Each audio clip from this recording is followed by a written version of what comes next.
Terima kasih kepada Bapak Moderator kita, Bapak Muhammad Akhir. Assalamualaikum warahmatullahi wabarakatuh. Shalom, Om Swastiastu, Namo Buddhaya, salam kebajikan. Adil Kak Talino, baca rumin Kak Saruga, basengat Kak Jumat. Harus. Wite Tungtien.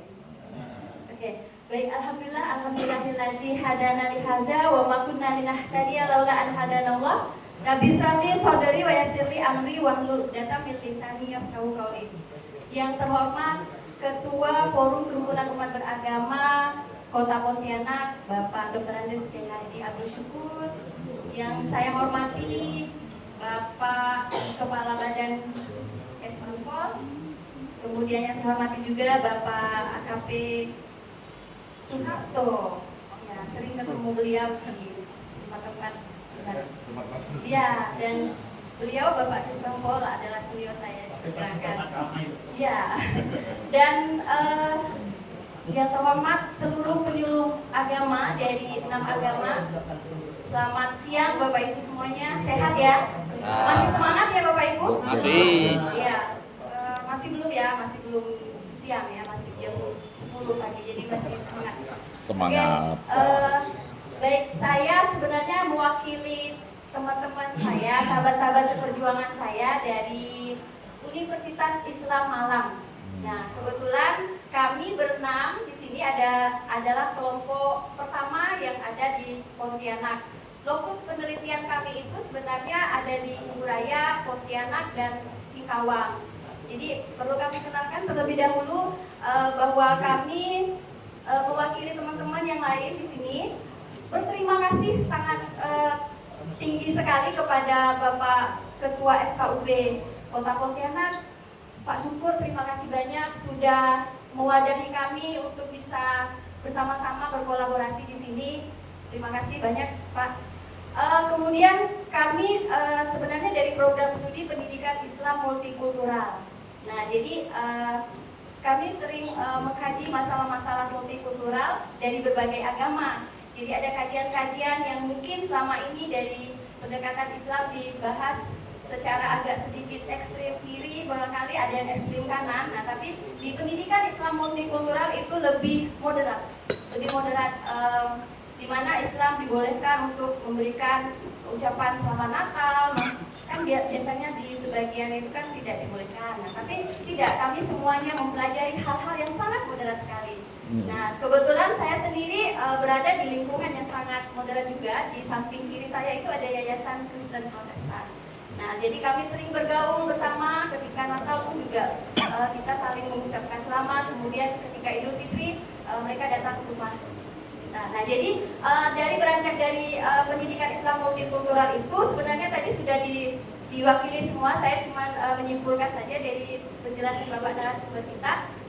Tapi saya ingin mengambil masalah dari pendidikan Islam multikulturalnya, karena sebagian besar di sini adalah penyuluh agama.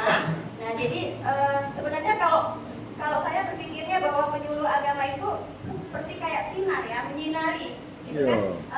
Dia itu penyampai pesan-pesan Tuhan. Ya, penyampai pesan-pesan Tuhan dari langit ke bumi. Artinya dia menyampaikan pesan-pesan agama kepada umat, kepada jamaahnya, seperti itu kan. Nah, jadi saya rasa setiap manusia bisa menjadi suluh untuk kebaikan. Saya rasa tidak hanya orang-orang tertentu saja, bisa jadi kita sesama manusia ya, guru dan sebagainya. Nah, jadi saya mengambil judul dari tema yang utama ini, yaitu peran penyuluh agama dalam memperkuat moderasi untuk pilkada yang damai dan bermartabat. Nah, jadi next.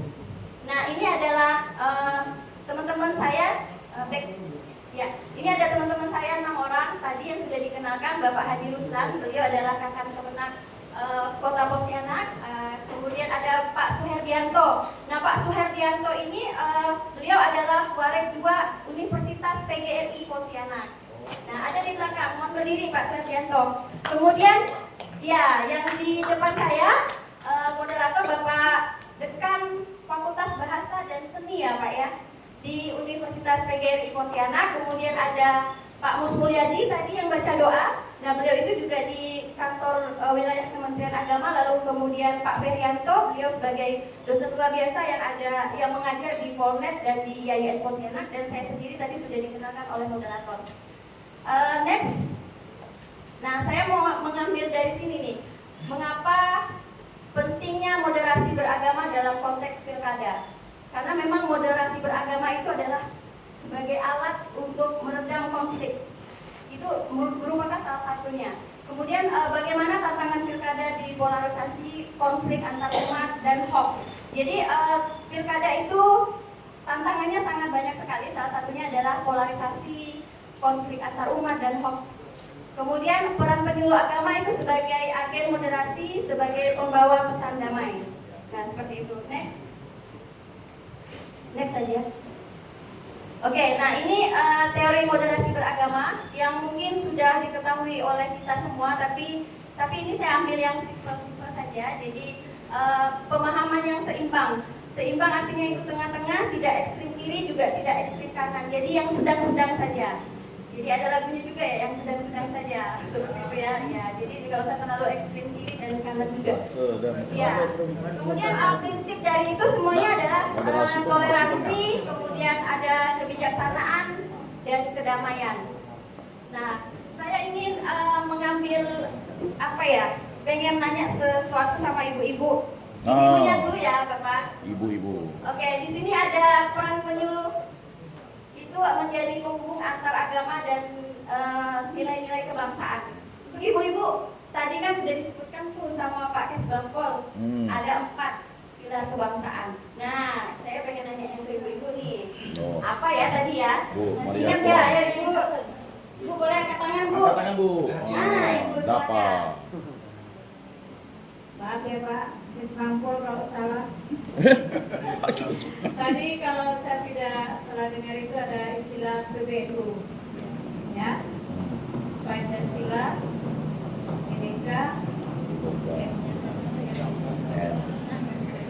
U-nya tadi Undang-Undang Dasar, N-nya itu Negara Kesatuan Republik Indonesia. Tidak boleh disingkat kata Bapak tadi. Bahaya. Dan sebagai penyuluh Pak, secara pribadi sudah nilai kebangsaan kebinekaan itu sudah tertanam sangat besar. Jadi menghargai kebinekaan. Karena dengan perbedaan itulah indahnya Indonesia. Masya Allah. Ya, ibu saya punya sesuatu, Bu. Bu. Di kanan atau yang di kiri? Di kiri. Tengah-tengah. Kok ibu-ibu minta tengah? Tengah-tengah ya, tapi itu kasusnya ini enggak, Bu. Boleh di kanan, boleh di kiri.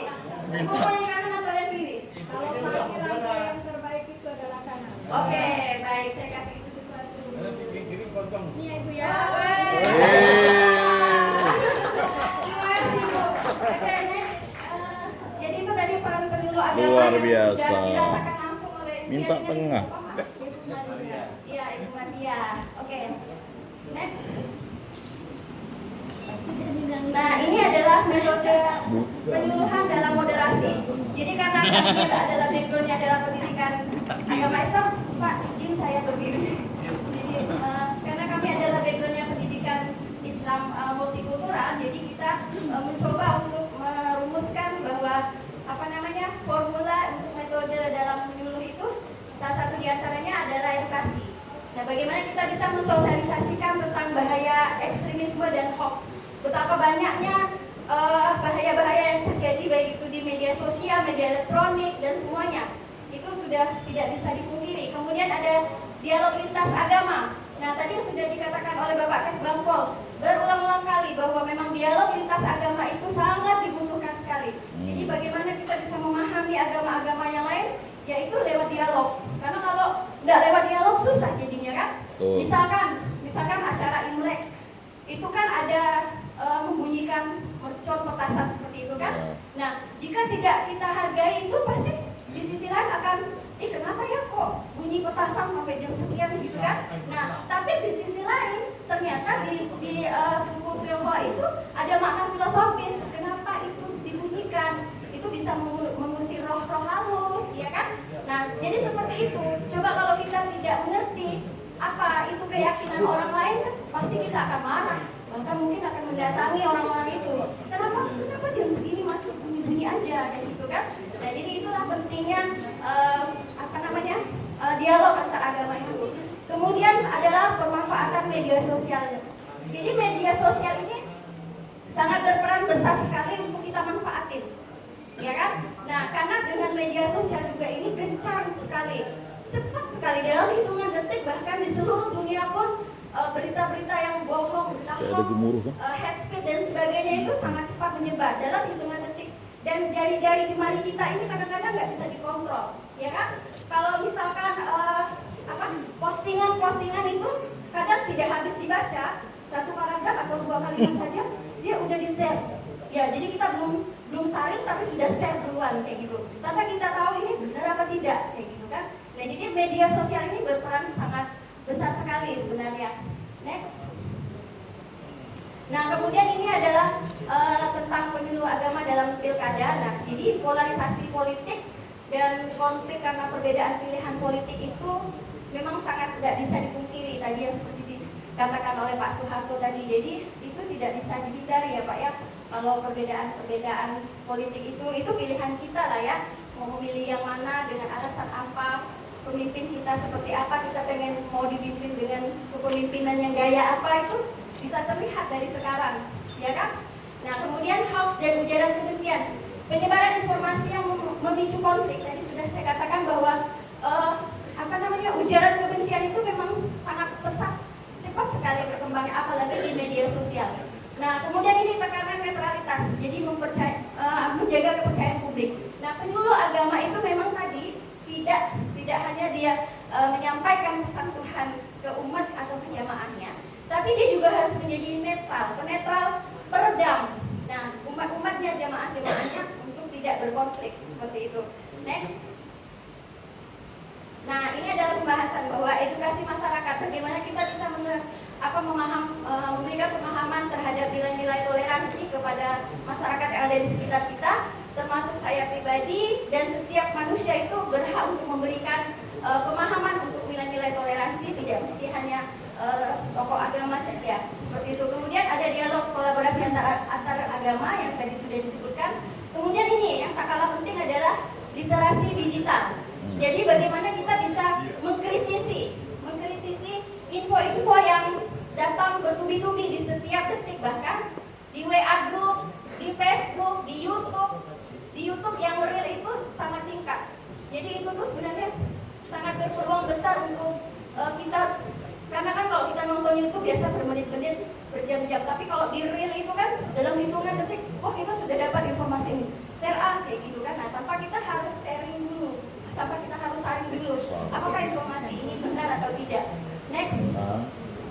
Nah, ini adalah analisis kritisnya adalah bagaimana tantangan struktural atau keterbatasan dukungan pelatihan.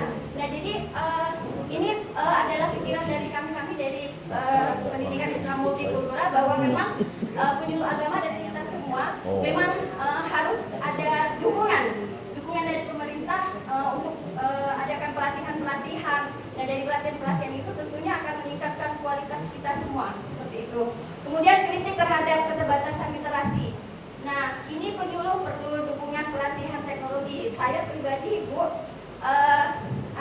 merasa sangat sangat rendah teknologi saya. Jadi dulu saya punya media sosial Facebook, temannya sudah banyak, tapi karena saya tidak bisa mengcounter dan ada yang nge-tag foto-foto yang tidak pantas seperti itu, jadi saya merasa agak sedih gitu kan.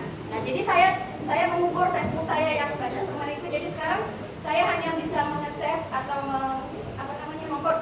mendokumentasikan arsip-arsip pribadi saya, tapi saya cuma punya 6 teman saja di Facebook. Dan dia untuk supaya bisa lihat info-info aja seperti itu. Kemudian kebutuhan kebijakan untuk dukungan regulasi yang mendukung netralitas dan peran penyuluh. Nah, seperti itu. Next. Nah, kemudian kesimpulannya adalah bagaimana penyuluh agama sebagai agen perdamaian itu memang sangat penting sekali perannya. Kemudian pelatihan literasi digital yang netral tadi itu harus netral, tidak memihak pada manapun.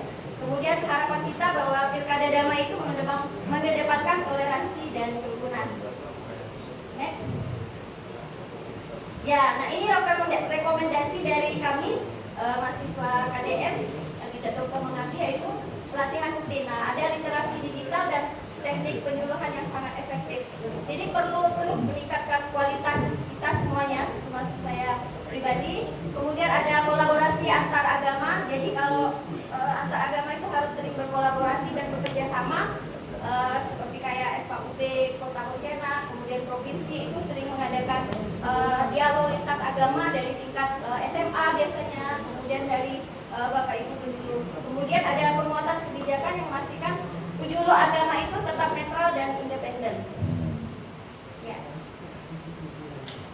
Oke, selanjutnya mari kita diskusi. Sharing ide, gagasan, tanya jawab ya Pak ya.